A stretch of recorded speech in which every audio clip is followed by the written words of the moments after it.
Well, here it is. We're finally getting to it. We had to break out the old Sawzall. We're finally working on getting this rear end out of here. Helpful pro tip. I was going to leave these stock leaf springs in here. Just got this axle out of here. That little guy right there. And then put the new one on with the new springs or the new perches and just tack everything in. However, when you're taking it apart, and the leaf pack just comes apart in your hand, and the leaf springs nearly hit you in the face, that's an indication that you should just pull the springs out. But of course, this being the rust belt and this car still being in pretty nice shape, it still has an issue where the stuff just doesn't want to come out.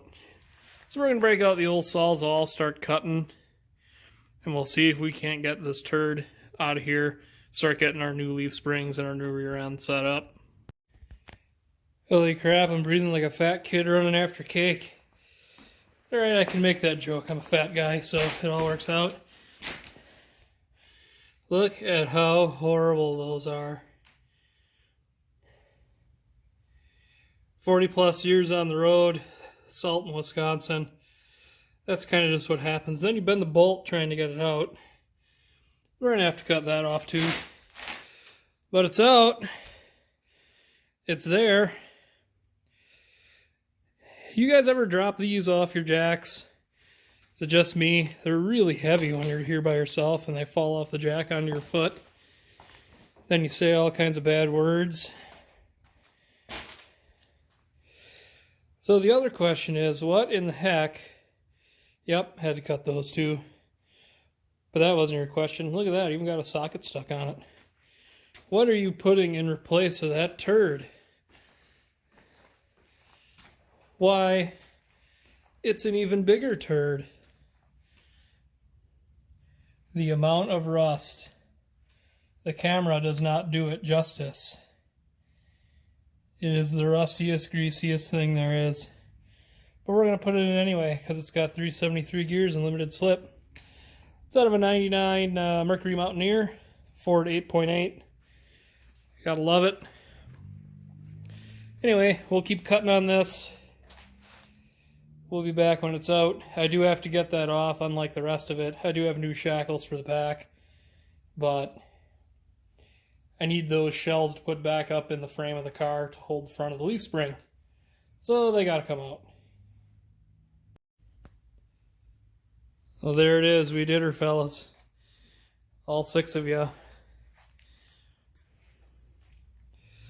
That kind of fought me coming out of there. But it's out.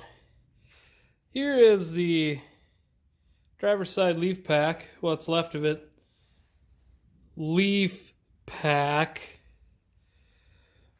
It's not a leaf pack anymore. So the leaf all the way on the bottom split in half.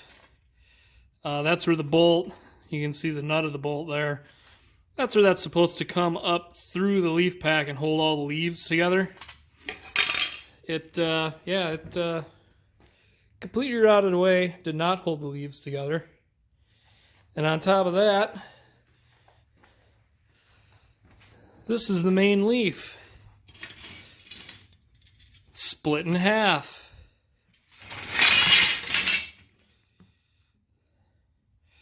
Yep, had to cut the shackles to get it out. Look at how crap those bushings are. This explains why. And there's the other reason why. Another completely crap bushing. This is the other side of the main leaf, where I had to slice the bolt off to get the spring pocket out.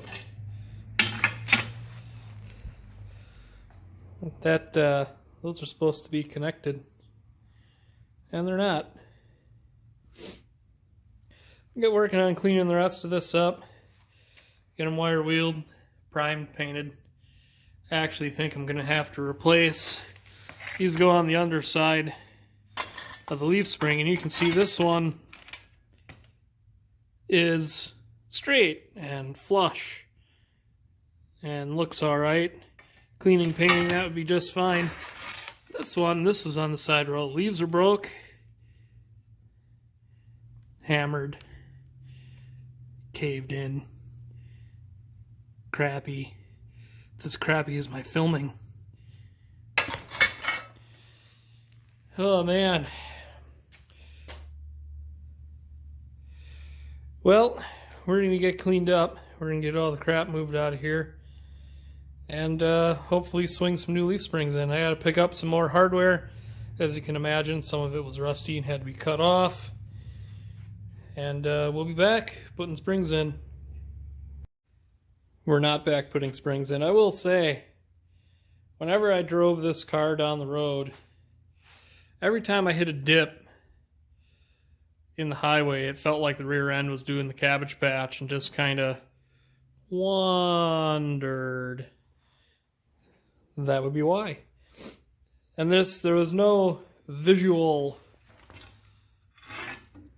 on the outside of the car that showed me this. This was all tucked up inside of that spring pocket. So if your car shimmies all over the place and everything looks great on the underside, it's not great. Part number 11 of putting in springs and our new rear axle. I don't even know. I have these split up into so many pieces.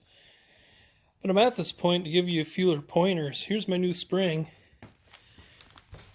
I already shoved the old spring bushing out of the eye. And I've got a energy suspension kit to put in there. There's the part number. And this kit, as you can see, didn't come with any grease packet. Now, I've had energy suspension polyurethane bushings in my car for 4 or 5 years now, and they don't squeak. And here's why. You don't want to use WD-40, red grease, anything like that. Get a tub of lubricant. Everything's better with lube. So what you want to do is get this tub of lubricant. And when I tell you this stuff is the worst, I mean this stuff is just the worst. It's so sticky. It look at that. Sticks to you so bad.